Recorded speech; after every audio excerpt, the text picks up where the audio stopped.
J'ai commencé mes études par une prépa littéraire, puis une école d'informatique. J'ai commencé une carrière dans l'informatique où je me suis vite rendu compte que à la fois le rythme et les sujets me convenaient pas. J'ai fait une école d'ingénieur chimiste spécialisée en qualité, hygiène, sécurité, environnement.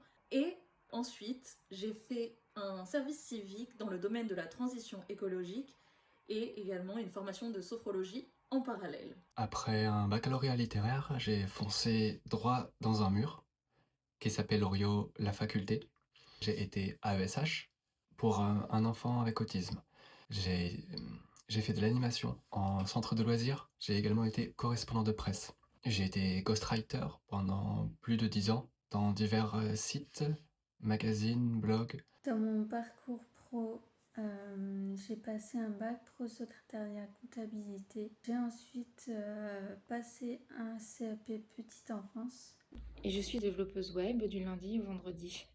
Pourquoi je dis ça? Parce que mes week-ends sont consacrés à l'un de mes intérêts spécifiques, qui est le dessin. Voilà, tous les week-ends, je remplis des pages et des pages de mon petit carnet. C'est ma bulle d'oxygène et c'est ce qui me permet de pouvoir appréhender la semaine suivante dans les meilleures conditions possibles. Je suis littéraire de formation et j'ai débuté ma vie professionnelle comme illustratrice et graphiste. J'ai fait mille et une choses, que ce soit l'esthétique, la pratique du violoncelle en passant par le tatouage. Et si je suis venue à la programmation, c'est via le web design pendant la crise sanitaire Covid de 2019-2020. Le numérique étant la seule fenêtre vers le monde professionnel qui était alors envisagée. Ma trajectoire professionnelle, elle est super tordue.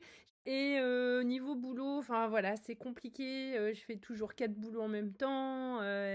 C'est vraiment une trajectoire TDAH, on va dire, bien classique. J'ai fait des études, j'ai fait 2 masters très différents.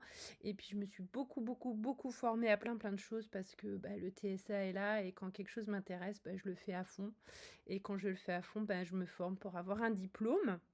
Mon parcours scolaire, c'est un parcours assez atypique des autres. On va dire que j'étais en CLIS, en ULIS et j'avais une AVS quand j'étais au collège et au lycée.